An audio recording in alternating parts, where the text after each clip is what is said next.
Komið sæl og verið velkomin í fréttivikunar með Snorra Másinni ritstjóra þann 10. maí 2024, vikulega fréttaþáttinn með einföldu grunngildin. Það eru ást og ættjörðu, ást og sannleika. Við erum fyrirtækja frjálsum markaði, við erum í samstarfi við góð íslensk fyrirtæki önnur, eitt þeirra Reykjavík Photo. Mynd, hljóð, ljós, það er hreinlega ótrúlegt hvað er hægt að gera árið 2024, bara með því að kaupa mjög sanngjarnt verðlagt ódýrt dót hjá Reykjavík Photo. Og gæðin eru eins og hjá fagmönnum, enda versla líka fagmenn við Reykjavík Photo. Önnur verslun, Þ. Þorgrímsson, menn verða að átta sig á verslunni í Þ. Þorgrímsson. Þeir eru að pæla í byggingarefni, gæðabyggingarefni, einföldu þægilegu, aðgengilegu byggingarefni sem maður getur skilið hvernig maður að setja upp á veggina heima hjá sér til að skreyta í eldhúsið, plötur, flísar, til þess að bæta hljóðvist í einhverju rými. Hvergi betri og vandari þjónusta, segi ég, en í Þ. Þorgrímsson. Myntkaup er annað fyrirtæki. Ég segi stundum, myntkaup er auðvelda leiðin til að kaupa bitcoin í alvörunni. Margir að fylgjast mjög náið með bitcoin þessa dagana. Peningamenn eru að verða mildar í afstöðu sinni gagnvart þessu. Það er áhugaverð þróun á þessu sviði. Ef þú ert áhugasamur, þá mæli ég með að skoða myntkaup.is. Það er nú að frétta að vanda. Auðvitað bara gaman að bjóða ykkur aftur velkomin í þennan vikulega fréttaþátt sem veitir okkur stundum þessa hina sín á málin, þar að segja ekki nákvæmlega þá sín sem þið fáið í hinum ljósvakamiðlunum og okkur ljúft og skylt að veita þessa hinu sínina þessa ólíku sín og leggjum upp úr því að reyna að fylgjast með því hvað er ekki alveg verið að ræða nú mikið og svo framvegis og þykjum alltaf ábendingar eða við erum með eitthvað getið haft samband með á öllum mögulegum miðlum. Ritstjóri.is er heimasíðan. Byrjum á kosningabaráttunni. Kosningabaráttan er í fullum gangi og menn eru afar óákveðnir. Það er að segja að það er mikið framboðsefni þessa dagana af frambjóðendum í alls konar viðtölum, að segja alls konar og sumt nær flugi, annað ekki. Það var ekki athygli okkar að Stefán Einar Stefánsson, gamall kollegi ritstjórans af Morgunblaðinu, hefur haldið úti þróttmikilli viðtalstarfsemi á vettvangi spursmála Morgunblaðsins og það heitir svona stafrætt þáttur, fréttaþáttur. Og Stefán Einar hefur hlotið bátt fyrir. Fólk sér skrattan í hverju horni. Stefán Einar er samkvæmt þessum hópi sem hefur gagnrýnt hann að draga taum Katrínar Jakobsdóttur með því að þjarma að forsetaframbjóðendum í ýmsum málum.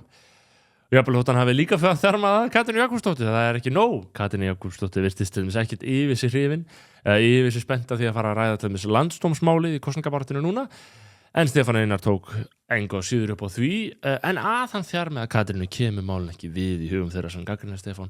Hann er augljóslega agent Katrínar, þannig hugsa fólk og dregur aðra í dilka. Ég fyrsta lega hveti við Stefán Einar til dáða frekar en hitt. Þetta er svalandi að hlusta, það er bara svalandi að hlusta á svona beinskeytt viðtöl. Við þurfum að athuga það að það hefur engin ánægja af beinskeyttum viðtölum, hvorki sá sem er að taka þenni, sá sem er í viðtali. Þetta er andfélagsleg hegðun í þágu þjóðar. En hitt er auðvitað rétt að vissuleyti áhugavert að ekki að það birtist okkur í spursmálum, en það er að Katrín Jakobsdóttir er auðvitað í uppáhaldi upp í hádegismálum. Og ekki bara núna heldur, líka í stjórnartíð hennar sem forsætisráðherra, þá hefur blaðið farið öllu jöfna mínum að þetta er nokkuð mjúkum höndum Katrínu. Ólíkt til dæmis umfjöllun Svandísi Svavarsdóttur eða Dag B. Eggertsson eða eitthvað slíkt. Og maður velti fyrir sig hvað það er við Katrínu sem veldur þessari þýðu á milli stríðandi fylkinga. Sumir haldaði fram að hún sé í grunninn argasti íhaldsmaður og þá spyr ég samt, er þá ekki Morgunblaðið frekar bara argasti libbi? Og að það sé ekki beint svona stríðandi fylkingar þarna milli lengur, ég meina það getur vel verið árið 2024, hvort að við séum bara, allir almennt, ekki við hér í þessum fréttaþætti, en allir einhvern veginn bara orðnir libbar en á sama hátt kommunistar. Við vonum að það sé ekki staðan, en ekki galið að halda því fram þegar maður leggur þetta niður fyrir sér. Halla Hrund er annar frambjóðandi, hún er greinilega ná til fólks og maður sveifla svona, myndi ég segja fram og tilbaka. Gæti þetta verið mögulega bara góðu forseti, er þetta vélmenni? Að mínum að þetta er skemmtilega þjóðleg þjóðlegt vélmenni, það er ekki dystopísk pæling í mínum augum. Hún á móti ESB líka virðist vera af mongunum að dæma, þannig að það er forvitnilegt og gaf samt svona óskýr svör það eins og annað, við gagnrýndum hana hérna á sínum tíma í síðustu viku fyrir mjög óskýr svör í pallborði á heimildinni þar sem að hún fékkst ekki til þess að svara því hvort stjórnmálamenn hefði þrýst á hana í stöðu hennar sem orkumálastjóri. Þar sem Helgi Seljan sem að spyrir þannig að hann spyrði svona 4-5 sinnum að þessari sömu spurningu og mjög áhugasamur að vita hvort að ráðherrar hefðu einhver tíma beitt höllu þrýstingi. Halla svaraði engu, hvorki já né nei, hún einhvern veginn smeyði sér undan, ekki vel, en hún gerði það. Getið séð þess að klippa á vefnum hjá ritstjóri.is, þetta þar, við ætlum ekki að spila þetta aftur, en Halla svaraði ekki á þessum tíma, en sem betur fer átti Helgi næsta þátt inni, því að þar var komin annar embættismaður sem fekk sömu spurningu, þar að segja, hefur ráðherra þrýst á þig í þínum störfum, kíkjum á brot. Já, hvaða ráðuneyti var þetta? Og ef þú vilt ekki segja hvaða ráðuneyti var þetta ráðherra sjálfur eða einhver sem hringdi fyrir hans hönd? það alltaf einhver sem hringi fyrir hönd einhvers. Já. Þannig að sko, ég meina, ég bara nefnt sér dæmi þú veist, það var gengið alltaf fast á okkur það að endurskoða umsögnum breytingar og lögum vísindarannsóknar heilbrigðis. Var það decode svo ég orðið það bara hreint? Ég að segja að af ráðuneyti var gengið sterkt fram það að við myndum endurskoða ákveðna umsögn. Við náttúrulega endurskoðum ekki umsögnina því við erum að fara að lögum. En þetta var heilbrigðisráðuneyti sem gerði það? Við vorum beðin að endurskoða umsögn. Það grafalvarlegt. Já, þess vegna ég að segja það. Við erum búin að þurfa að taka hverja. Já, það myndast æsingur í kringu þessar spurningar. Þið sjá það á fyrirsagnar, hvort ráðherrar eða stjórnmálamenn hafa verið að þrýsta á embættismennina. Tilfinningin sem situr eftir slíkar yfirlýsingar, eftir slíka umfjöllun, auðvitað hvað þessir stjórnmálamenn og ráðherrar eru valdaspiltir að vera að þrýsta svona á fólk. Það grafalvarlegt, segir Helgi Seljan hreinlega. En ég fer að hugsa út í þetta. Ok, byrju, ekki eitthvað, mögulega eitthvað skrítið við þetta, mögulega eitthvað skrítið við þessu umræðu. Það endilega svo óeðlilegt að ráðherrar komi sínum sjónarmiðum og framfæri við embættismenn og aðra starfsmenn kerfisins? Það alltaf bara samkvæmt skilgreiningu stór hættuleg spilling? Á kerfið að vera ósnertanlegt, á að ráða sig sjálf? Það spurningi mín í þessu. Maður velti fyrir sig, auðvitað persónuvernd, hún gegnir auðvitað ákveðnu eftirlitshlutverki, þannig að þar hlýtur að eiga að vera ákveðið sjálfstæði, en í víðara skilningi, þá velti maður því fyrir sér hvort þetta sé stundum smá hroki í embættismönnunum. Það að segja að misbjóða svona herfilega öll hugsanleg afskipti eins og þau eru kölluð af hálfu stjórnmálamenna í garð starfsmanna kerfisins. Það að segja að vera alltaf brjálæður yfir því að eftir allt stjórnmálamaðurinn allavega svona að forminu til, ég veit ekki hvort það sé þannig de facto, en að forminu til þá stjórnmálamaðurinn fulltrúi almennings. Þannig einhverju skilningi það hann og aðeins hann sem getur haldið embættismönnum við efnið. Þótt að kannski ekki alltaf, ég ekki að segja það. En það er svona mín vangavelta í sambandi við þetta. Ég veit sem ég veit ekki alveg hvort mér finnst verra að menn trúi því einlega leikritinu að embættismenn skipaðir af stjórnmálamönnum verði ekki nokkur sinni fyrir áhrifum af stjórnmálamönnum. Eða þá hvort að það sé verra að menn trúi því einlega að raunverulega stór hluti íslensk valdakerfis eigi að vera á höndum ókjörina embættismanna sem einsetja sér að hlusta aldrei á stjórnmálamenn. Það er að segja fólkið sem raunverulega lýðræðislega kosið annað en þeir. Hvort verra? Ég veit ekki. En við erum að tala þetta stýrivextir til dæmis í sambandi við þetta. Stýrivextir eru óbreyttir eftir að ókjörna stjórnvaldi í Seðlabankanum ákvaða svo yrði að vera. Meira þess að þrátt fyrir skipanir frá ráðherrunum, þrýsting frá ráðherrunum, bæði forsætisráðherra og fjármálaráðherra sem ég sá að lækka vexti.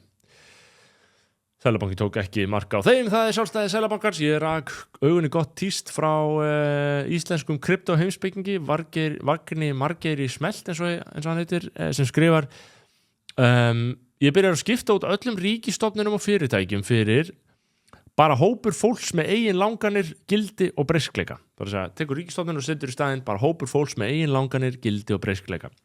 Þannig að Vagn Margeir skrifar að setningin Seðlabankinn verður að geta prenta pening fyrir stöðuleika verði þá bara þessi hópur fólks með eigin langanir, gildi og breyskleika verður að geta prenta pening fyrir stöðuleika. Þá heyrir maður setninguna öðru vísi. Þannig já, við getum prófað að gera þetta við stýrivextina. Þessi hópur fólks með eigin langanir, gildi og breyskleika ákvað að halda stýrivextum óbreyttum í vikunni. Það var það sem gerðist. Þetta er ekkert rangt. Þetta er ekkert léleg æfing. ætlum að fara yfir hana. Ritstjórinn var á rúndinum helgina að sinna mikilvæga meirindum eins og endranæður og ég vil endilega hlusta á talamál í bílnum, ekki tónlist, það er að segja talamál, já. Og ég var með kveikt á útvarpinu og nefndi ekki að tengja síman eða eitthvað svona að fara milli staða og setja á útvarpi og var að reyna að finna eitthvað að hlusta á og það var popp á hverri stöð en eftir nokkra eyðimerkurgöngu það rambaði inn á samstöðina sem nú er líka í útvarpinu. Og þar var loksins talamál með þess að popp í gangi á Rás 1 eins og svo ofta var ekki á samstöðinni þeim ágæta fjölmiðli fyrir margar hluta sakir. Þegar ég stilti inn á stöðina þá hlustaði ég á Gunnar Smára Egilsson, foringjan sjálfan, ræða við konu sem ég kannaðist vel við málrómin hjá en kom því ekki alveg strax fyrir mig hver þetta var. Það er ekki að koma óvart að þetta var þarna samfærð vinstri kona sem var sest við rauðaborðið og þegar ég var að byrja að hlusta á hana að tala þá var hún að tala það er sem ég kom inn, þá var hún að tala hvað vinstrið þyrfti að gera til að ná vopnum sínum á nýjan leik og hugmyndirnar voru kostulegar. Hún sagði hvað þessi leið, þessi kona, hún vildi að ég vil að þetta nýja vinstri, veit ekki mögulega hvort hún hafi verið að vísa til samfélkingarinnar eða mögulega, allavega þetta nýja vinstri, hún sagði nýja vinstrið að þar ætti, sagði konan, meiri alþjóðahyggja að vera stefnan. Að tala væri meira mannréttindi, loftslagsmál og feminisman en við höfum verið að sjá undanfarinu. En svona leið gæti þetta nýja vinstri vissulega svona, gæti réttindi þeirra sem minna hafa milli handana eins og sagt er. Og mér þótti fórum til þetta minna milli handana, hún notar ekki alveg fátækt, þannig að þetta er svona þannig vinstri dæmi og með þessi sjónarmið það sem nýja vinstri þyrfti að gera. Og ég hlustaði gáttaður. Hver í ósköpunum myndi tala svona eftir allt sem hefur gengið á undanförnum árum? Eftir að við höfum séð árangur þessarar libba vinstri stefnu, eftir að við höfum séð verkamenn allan heim alveg kategórist hafna nákvæmlega þessari vinstri stefnu sem blandar grunnstefnu vinstrisins saman við loftslagsmál, alþjóðahyggju, feminisma. Hver myndi ennþá vera að segja að það þurfti þá meira af bullinu, meira af elítumálum sem verkamönnum mislíkar djúplega að það sé lausnin, meira af því að það þurfi hreinlega að berja höfðinu við steinin áfram. Ég var hugsa yfir þessu og velti fyrir mig hver lifir í þessari yndislu afneitun og ég fór að fletta upp hver hefði verið viðtölum á samstöðinu og þá kom í ljós að umræddur viðmælandi var Rósa Björk Brynjólfsdóttir, fyrrverandi þingmaður. Henni finnst þetta Rósu Björk Brynjólfsdóttir. Rósa Björk var þingmaður hérna áður fyrr, hún hefur ekki átt 7 dagana sæla í pólitíkinni á undanförnum árum, hún sagði þessu úr þingflokki Vinstri grænna á miðju þingi árið 2020 vegna þess að Vinstri grænir voru ekki nógu miklir libbar, ekki nógu öflugir í mannréttindamálum og Rósa Björk fór þá yfir í Samfylkinguna af því að Samfylkingin var mikill libba staður á þeim tíma, þar að segja þið veitir hvernig það var, 2020 Helga Vala sveif svona svolítið við völlum og þá var einmitt mikið verið að tala mannúð og mannréttindi þar og svo var Rósa nýmætt í Samfylkinguna og þá tók Samfylkingin allt í einu þennan þekkta íhaldsama snúning sem nú alræmdur og setti Rósu Björk í annað sæti á lista og hún komst á lokum ekki inn á þing þannig að Rósa var illa svikin eftir að hafa svikið eigin flokk en að vísu virtist síðan Katrín Jakobsdóttir hafa fyrirgefið henni svikin og réð hana sem sýndist með verkefnastjóra í ráðuneytinu ekki löngu eftir þetta. Ég hlustaði meira í þessu viðtali flettið upp eftir að ég heyrði þetta í bílum og var að vinna þetta fyrir þetta hérna og hlustaði meira í þessu viðtali og þar kvartar Rósa töluvert undan Samfylkingunni og það hljómar svolítið eins og sé komin út í kuldan þar innan flokks. En hún virðist líka einfallega almennt óána með umræðuna innan Samfylkingarna, til þess umræða Kristrúnum, útlendingamál, í breiðu samhengi og svona. Skulum fá smá brot. Það hafa aldrei fleiri verið á flótta í heiminum heldur en í dag. Og svo tala fyrir vaxandi og við sjáum fram á að með aukin misskiptingu og með loftslagsbreytingum þá eigi þessi tala fólks á flótta sem að yfirgefa heimili sín, hvort sem það vegna stríðsástands, sárafátæktar eða afleiðingar loftslagsbreytinga. Þetta ekkert að fara frá okkur. Þannig við verðum líka að horfast í augu það að þessi staða hún leysist ekki þó við hendum fólki út úr landi eða lokum landamærunum og verðum hérna einangraða klettur í Atlantshafi. Við þurfum að taka umræðuna upp þannig að við verðum að horfast í augu við það að við okkur blasir fjölbreyttara samfélag, samansett af einstaklingu sem hafa aðra reynslu heldur en að sækja þorrablót eða borða grjónagraut með slátri eða syngja í kórum eins og einhver forsetaframbjóðandi talaði að það væri leiðin til þess að fara inn í inngildingu. Þannig að við verðum að bara fara svolítið að tala fyrir því. Já, segir Rósa Björk, við verðum að horfast í augu við okkur blasir fjölbreyttara samfélag. Tilvitnun lýkur, ekkert sem stjórnmálamenn geti gert í því. Þannig að þið geti bara haldið kjafti og verið heima hjá ykkur með ykkar asnaluð, þorrablót, grjónagraut með slátri og kórastarf. Já, mjög viðeigandi að smætta íslenska menningu niður í fáralega stereotypur sem hafa varla neina þýðingu, eru ekki kjarni íslenska menningar, en við vitum þá hvað Rósu Björk finnst ef hún endar aftur í framboði. Hvar, skal ég ekki segja, Pírata mögulega, það væri kannski eðlilegur lendingapallur eftir allt sem við gengið á. En það er ekki þessi svívirðing í garð íslenska menningar sem vakti mest athygli heldur miklu frekar þessi nálgun, sko, að við Íslendingar eigum bara að sætta okkur við, að við fáum engu okkar landamæri ráðið. Þurfum bara að horfast í augu við hitt og þetta. Og ég velti fyrir mig, hvernig það niðurstaðan? Auðvitað ráðum við hvernig við háttum innflutningi inn í landið. Við erum eftir allt sjálfstæð fullvalda þjóð með lýðræðislega kjörin stjórnvöld, ekki satt. Við ráðum okkur sjálf. Þar með ekki sagt auðvitað að við sem að fara að loka landamærin til að vera eins og Rósa Björk segir einangraðar asnalegu klettur í Atlantshafið. Það eru greinilega þjóðir sem hafa stjórnað í landamærum. Það er enginn að tala um á lokaninu, hinga mun koma alls konar fólk á alls konar forsendum, en við ráðum því hvernig það verður skipulagt og hvernig hlutunum þannig stilt upp að þeir komi sem best út fyrir okkur, fyrir innflytjendurna að sjálfsögðu líka. En nei, það finnst Rósa Björk ekki. Við þurfum bara, enn og aftur, að sætta okkur við, hitt og þetta, fá mannabrot. Ég sá einhvern sviðstjóra tala sem því miður man ekki nafnið á, sem var sviðstjóri hér hjá Reykjavíkurborg sem að tekið viðtal við. Hún talaði að við værum að sigla inn í það að 20% af öllum bekkjum á Íslandi væri börn af erlendum uppruna. Og hvað?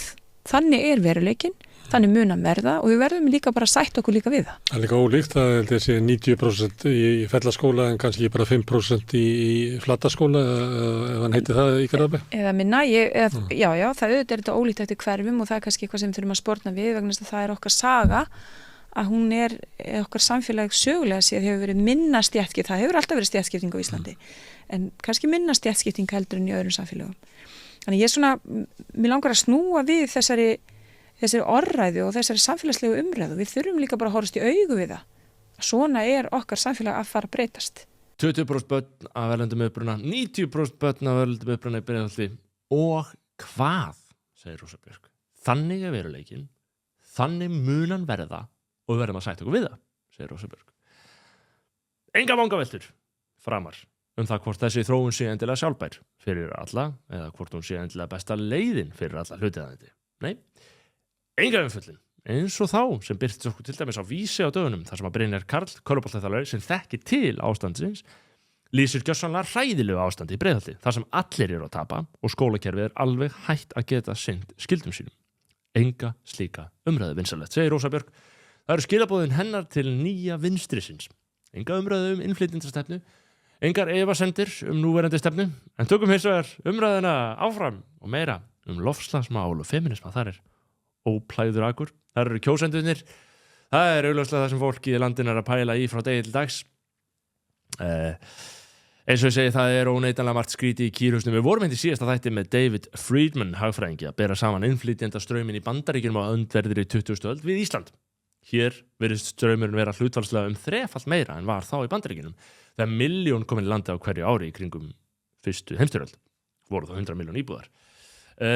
Eins og ég gert grein fyrir þá snúast auðvitað athugasemdir okkar hér í þessum þætti nær alfarið varðveislu íslenskrar tungu. Það er að segja, í sambandi við þessa innflytjendastefnu í Bandaríkjunum þá fylltu allir liði þeir sóru, fánanum, hollustu og þar var aldrei annað til umræðu en að allir lærðu ensku, móðumál fólksins í landinu. Hér heima hefur okkur á móti gengið hrikalega að tryggja sess íslenskuna meðal nýbúa og þar með í samfélaginu öllu. Og ég veit ekki, ég áttamála á því að það veit enginn hvernig gervigreindar öldin verður, þar að segja hvernig ósköpunum samfélag framtíðarinnar líta út yfirleitt. Það að segja, ég velti fyrir mér einstum núna segir maður að afgreiðsla í búðum henni gæti verið sinnt af fólki í fjarvinnu, það að segja, bara verið á skjá og tala á fólki sem kemur inn í búðina. Hver segir að þvert á landamæri geti ekki bara hver sem verið þarna? Og hvað eru þá landamæri orðin þegar menn geta rekið fyrirtæki með alfarið erlendu starfsfólki sem vinnur í tölvum í öðrum ríkjum? Ekki getur farið að stöðva innflutning vinnuafls í gegnum skjá.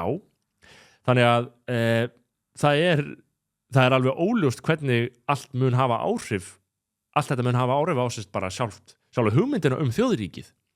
Það er að segja, grunnþætti þjóðríkisins eru yfirleitt nefndir, land, þjóð og tunga, og þetta allt saman einhvern veginn á miklu eða getur riðlast töluvert þjóðríki sem fyrirbæri og já, þannig að hvers virði þá öll baráttan, það áleitin spurning baráttan fyrir íslenski tungu og svo framvegis það áleitin spurning að það þýðir ekki gefast upp við gerum það ekki hér í þessum þætti en við vitum ekki hvort að bjartsýni sé ríkjandi fyrir framtíðinu svona almennt ungt fólk treystir sér ekki til þess að eignast börn eins og áður fyrr sem ég jafnan talin svona traustasti mælikvarði á bjartsýni fyrir framtíðina, trú á framtíðinni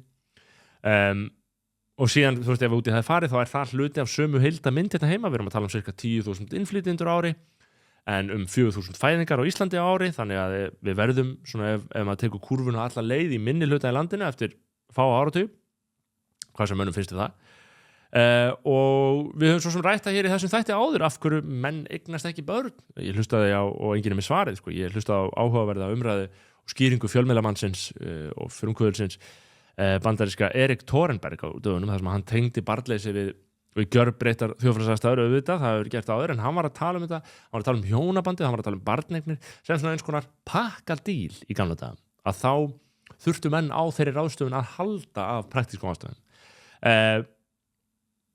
en að nú séu þær praktísku aðstæður allar fyrir bí, þar að segja, nú búið að búta eins og Erik lýsir í pakkadílinn niður. Hann var einhvers konar knippi, vöruknippi, böndul, eins og það heitir á ensku. En ei meir, kíkjum á brot. And Catherine Boyle has this great piece on how a lot of these societal commitments like patriotism and religion and attitudes toward having children or marriage or community involvement are kind of on a downswing. The very long-winded question is this. With this incredible explosion of media that we were talking about earlier, that we've seen for every niche imaginable, do you think it's easier than it used to be to fill the space those commitments took up? Yes, exactly. That's exactly what's happened. You used to need to get married in order to survive, right? You needed, women depended on men economically. Men depended on women, or men and women depended on each other for a whole this bundle, right? It was sort of economics, it was support, and what we've done with the modern economy is we've unbundled all of those needs, right? You don't need a person to do XYZ for you because you could just pay to get it done. And sort of the dystopian version of that is men don't need women anymore for sex. You have porn and sex robots and all this stuff, and women don't need men anymore to have kids. You have artificial wombs and all this stuff, and AI boyfriends, and and so that's one example of how modern technology has unbundled the bundle and thus made the bundle less attractive, while also making the opportunity cost so much higher, right? This is why people are having less kids. It's just more fun to do other things, like have a really fulfilling career, like have an amazing social life, like date someone with a press of a button. You could date people every day for the rest of your life. Whereas back then it used to be you needed, just whoever's in your village or whatever. So you get married. And so that is both, one amazing thing about modern technology is all this choice and all this option and all this freedom, but it does require, when challenges, it's harder to make commitments in general. And so it does require sort of a consciousness or education about the importance of how these commitments might have long-term benefits. Já, engar athyglisvert sjónarmið þarna niðurbútum pakkadilsins en líka auðvitað að lokum nauðsyn þess að átta sig þá á því með, getum við sagt, sjálfstæðri athugun að skuldbindingin í lífinu vesensins virði og þetta náttúrulega mörgum hulið þessi dagana. Hluta vandamálinu öðru með fæðingartíðnina auðvitað að ungu fólki tekst ekki að koma eins vel undir sér fótunum og áður fyrr. Og svo að hvatarnir í kerfinu virðast ekki vega upp á móti því, vera nógu sterkir til að vega upp á móti því og tryggja aðstæður til barneigna, samanber til dæmis ástandi í leikskólamálum í Reykjavík, það ekki hvetjandi. Þannig að sko, hér málu halda því fram að hér hafi orðið eða hér sé stöðugt í gangi einhvers konar eigna tilfærsla frá yngri kynslóð til eldri kynslóðar sem að valda þessum. Og til eldri kynslóðar vel að merkja sem þarf alls ekkert á hana að halda. Ég hugsa stundum öll stóru tómu einbýlishúsin sem fólk á aldrinum 60 plus eiginlega hálfgerður vandræði með vegna þess að fólki svo mikið í stóra sumarbústænum eða í stóra húsin í útlöndum á meðan standa húsin auð og á meðan líka þá eru ungar barnafjölskyldur að sprengja 60 fermetra íbúðuna sínar án þess að geta stekka við sig. Þannig að við erum þeirri stöðu að hópurinn sem hefur innviðina þarf þá ekki, en hópurinn sem ekki hefur innviðina þarf þá djúplega. Þannig já, hvað þetta annað en einhvers konar svona kerfislæg, samfélagsleg, misúthlutun verðmæta? Ekki að ég veit hvernig ég að laga þetta, hver á að laga þetta og ég að gera það. Nei, við vitum það ekki, en við verðum að vona að veröldin leiti jafnvægis af sjálfstáðum og við þurfum að gefa okkur að réttlætið sé náttúrulögmál að lokum. Þannig við býðum bara rólega eftir að það réttlætið náist, en þetta einhvers við verðugt umhugsunarefni. Ekki það, maður veit ekki hvernig það er að laga þetta, en þetta fáránlegt. Þegar stjórnvöld hins vegar reyna að laga svona, þá er náttúrulega oft gera þau vandan verri með sérstökum átökum sínum. Það var ótrúlegt að lesa mjög góðan leiðara í heimildinni eftir Þórð Snæ Júlíusson þar sem hann fór yfir það þegar Framsóknarflokkurinn ætlaði rétt fyrir kosningar árið 2003 að bjarga unga fólkinu inn á fasteignamarkað með því að láta íbúðalánasjóð bjóða upp á 90% af fasteignalán.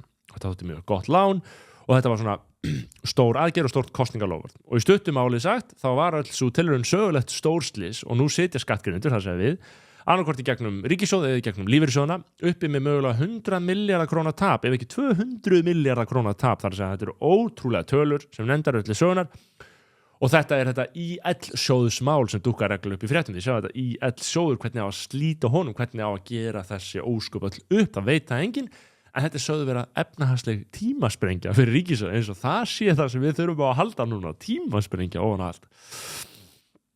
Og þetta er búið Framsóknarflokksins eins og Þórður Snær setur þetta fram. En okkar ályktun er líka svo að það er ekki alltaf fallegt þegar stjórnvöld og stjórnmálamenn ætla að berga málunum með sínum klaufalegu inngripum. Markaðurinn getur leyst ýmislegt, en er hann að leysa hlutina núna? Ég veit það ekki. Við erum auðvitað anarko-kapitalistar í þessum þætti eftir að við tölum við David Friedman hérna í síðustu viku. Nei, við erum alls ekki anarko-kapitalistar. Við lentum í því sama með David Friedman, ég og Hannes Hólsteinn. Hannes Hólsteinn var að fundastýra þarna fundi þar sem að David Friedman var og hann endaði að spyrja spurningar sem ég reyndi líka að spyrja David Friedman að í viðtalinu mínu við hann þessi málefni þjóðarinnar, það er að segja tungumálið sko, hvernig er hægt að nálgast át frá markaðssjónarmiðum þegar sko markaðurinn er ekki með þessi hagrænu lögmál eru ekki með tungumáli í liði af því að hagkerfið kallar bara á meira og meira innflutt vinnuafl og engum gefst tækifæri að læra íslensku þannig að hvatarnir allir er ekki tungumáli í liði sko, og Hannes var að segja sko, hvað gerum við þá sko? Og David Friedman er mjög hollur sínum anarko-kapitalisma og hann segir bara þá bara verður svo að vera og það er auðvitað afstæða og niðurstaða sem við getum ekki sett okkur við þannig að við víkjum frá dogmanum þar næsta dagskrá hér í þessum 30 vikunar er Eurovision það fór ekki nógu vel fyrir okkur Íslendinga þetta árið það er mikil pólitík í gangi fyrst áður en við förum í það ætlum við að segja eitthvað stuttlega frá fyrirtækinu Rafstormi ef ykkur vantar einhverja aðstoð í sambandi við rafmagn hvort sem þið eru að setjum nýja hleðslustöð fyrir bílinn, endur nýja ljósun á heimilinu eða í fyrirtækinu eða flytja inn á nýtt heimili eins og ég gerði sjálfur á dögunum og þá skipti ég við Rafstorm þá mæli ég hjartanlega með að hafa samband við kóngana í Rafstormi þetta eru ungir menn með virkilega vöndu vinnubröð einfalt að hafa samband, finna díl, hjólumálið strax, ekkert þessum farið inn á rafstormur.is allt sem ykkur dættur í hug í sambandi við rafmagn þeir leysa málið, bara hringja, hafa samband, senda post þeir koma Áður leiti fáum líka örstutta auglýsingu frá öðrum aðila áður en við höldum áfram með Eurovision. Tölum tilfinningu. Tilfinningu sem gagntekur okkur. Tölum svo Lexus. Undankeppnin í Eurovision fór fram í vikunni, við töpuðum öllum sama en athygli ritstjórans vakti að aldrei hafa eins margir íhaldsamir hægrimenn notið keppninar og í ár auðvitað í mótmælaskyni við mótmæli þeirra sem sniðganga keppnina vegna á þáttöku Ísrael. Umræddir íhaldsamir hægrimenn, þeir kunna því sem sé illa margir að veri sé að koma fram við Ísrael með þeim hætti að vera sniðganga ríkið, en þeir sem að sniðganga gera það vegna þess að þeim misbýður framganga Ísraelsmanna á Gazasvæðinu, sem hefur ekki farið fram hjá neinum og það sem að menn hafa ekki lint látum frá því að Hamas réðst inn í Ísrael í byrjun október á síðasta ári. Á sama tíma pólitíkin í Bandaríkjunum á yfirsnúningi vegna þessara átaka, enda eru líka Bandaríkin og Ísrael nátengd stjórnmálalega. Krafan í meginstraumi bandaríska stjórnmála í grunninn sú að styðja við baki á Ísraelsmönnum sama hvað. Bæði gömul sá á ný, menn geta haft eðlilegar ástæður fyrir því, en það sem ískyggilegt í þess að mati ritstjórans það hve fúsir menn sem hafa góðum og gildum ástæðum haldið upp í merkjum málfrelsis á Vesturlöndum og undanförnum árum. Hve fúsir margir í þeim hópi, þeim að hluta til hluta bandaríska hægrisins, hve fúsir margir þar eru núna að ýta þeim göfu hugsjónum til hliðar tímabundið til þess að ná sér niður á stuðningsmönnum Palestínu í þessum átökum. Það sem menn hafa fjallað á undanförnum árum sem aðför bandaríska vinstrisins, demokrata að tjáningafrelsi á undanförnum árum sem hefur verið þessi stað í ýmsum myndum meðal annars með ritskoðun og samfélagsmiðlum og öðru, mætti nefna margt, en það sem hefur verið sú aðför núna skyndilega umbreytast við þessar aðstæður í samhent átak vinstrisins og hægrisins við að kæfa eftir fremsta megni niður öll mótmæli gegn framgöngu Ísraelshers í Bandaríkjunum, til dæmis á háskólasvæðum þar sem verið að berja niður mótmæli. Af vísu það sannarlega réttlætanlegt í ákveðnum tilvikum þegar menn eru til dæmis að farnir að meina Ísrael inngöngu og útgöngu úr skólum og annað slíkt, þá mjög mikilvægt að grípa inn í, en almenna tilhneigingin að einskorða aðgerðir gegn mótmælum, ekki við slíkar aðgerðir heldur einfaldlega að banna mótmælaðar margir sem vilja einfaldlega banna þessi mótmæli sem brýtur augljóslega gegn bandarísku stjórnarskráni og grundvallar hugsjónum okkar tjáningafrelsi. Annað frumvarp tengt þessu inn í bandaríska þinginu núna og það breytir lagalegu skilgreiningunni á gyðingaandúð þannig að, eins og ég skilði það, á andstæða við síónisma og jafnvel vægari gagnrýni ýmiss konar gagnvart Ísraelsríki og ísraelsku stjórnvöldum, þá eiga þessi þætti nú að skoðast sem gyðingaandúð í skilningi lagana, ef þessar breytingar ganga eftir. Og það eru þetta margir sem telja þetta líka brjóta gegn stjórnarskránni, en það heftir þetta verulega möguleika fólks á að setja fram gagnrýni hvers konar. Þannig hér í fréttum vikunar eru skilabóðin þessi eins og endran þú getur hatað þessa mótmælendur. Þú getur stutt Ísrael í átökunum sem nú standa yfir og það þinn frjálsi stjórnarskrá varði réttur. En að nota gyðingaandúð sem yfirvarp til þess að brjóta mögulega með illa afturkræfum hætti gegn tjáningafrelsinu vitsmurlega óheiðalegt og í rauninni stórkostlega vafasamt að fylgjast með því hversu margir eru til í að stökkva á borð í vagnin. Hversu margir átta sér heila ekki á að svona ráðstafanir eru alltaf eins líklegar til þess að bitna lokum á þeirra eigin frelsi. Þannig að maður fylgist alveg náða með því og talandi um tjáningafrelsi sem menn verða átta sig á því ef finnst til dæmis þessi mótmæli öll þau eru á köflum augljóslega ofbeldisfull og mjög skrítin og koma mönnum á óvart en það þýðir ekki að það sé réttlætanlegt að berja þau niður. En í sambandi við tjáningafrelsið þá þurfa átt okkur á því hver hugsunin með tjáningafrelsi og það í raun og veru, hún ekki síst að koma í veg fyrir ofbeldi vegna þess að hugsunin svo að ef þú leyfir bara alla tjáningu, þú leyfir bara fólki að segja allt sem það þarf að segja, þá minnka líkurnar snarlega á að átökin harðni þannig og verði að líkamlega ofbeldi. Það á meðal hugsunana í tengslu við tjáningafrelsi, þetta vörn gegn borgarastyrjöld. Leyfa bara fólki að segja allt, af því að annars ef að þú þakkar hlutina niður, heldur fólki kúðu, þá brýst að lokum út eitthvað annað og eitthvað verra. Þannig að það eru tjáningafrelsi sjónarmiðin að lokum í dag. Þá það móli úr Morgunblaðinu sem vildum svona fleygja inn í leiðinni. Það að meðalæfilengt fólks á Íslandi hefur verið með því mesta sem finna má í löndum Evrópu og lífslíkur í fæðingu eru góðar í samanburði milli þjóða. En það sem gerist núna, það sem Morgunblaðið að fjalla að nú styttist meðalæfilengt Íslendinga að jafnaði meira á tímabilinu frá árinu 2019 til 2023 en í öðrum löndum Evrópu. Meðalæfilengt landsmanna styttist 0,6 ár á þessu 5 ára tímabili. Mun meira meðal karla en kvenna, en meðalævilengdin að styttast á Íslandi, samkvæmt gögnum Eurostat. Og okkur fannst þetta hreinlega ótrúlegt að meðalævilengdin sé að styttast á Íslandi. Það lífslíkur að minnka í okkar hátækni samfélagi. Eitthvað að fara úrskeiðis eða verða skrítið, verða þess að þetta mælikvarði á framfærir. Á meðal mikilvægu mælikvarðana. Allavega, að þessu öllu sögðu kæru áhörundur, við komst ekki lengra með þetta sinni. Ég held að ég minni hérna snögglega á hlaðarstátt sem ég held úti á samt bróðum mínum. Þið getið nálgast á Patreon, þið googlið Patreon skoðanabræður.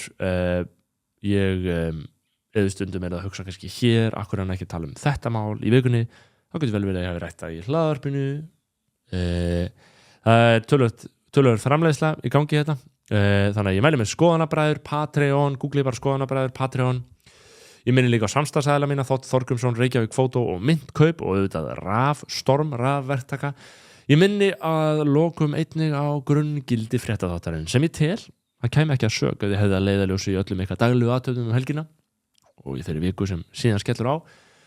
Og gildin eru eins og þið þekkið: ást á ættjörðu, ást á sannleika. Að öðru leyti, þá sjáumst við aftur hér að viku liðinni í millitíðinni. Guð bless ykkur.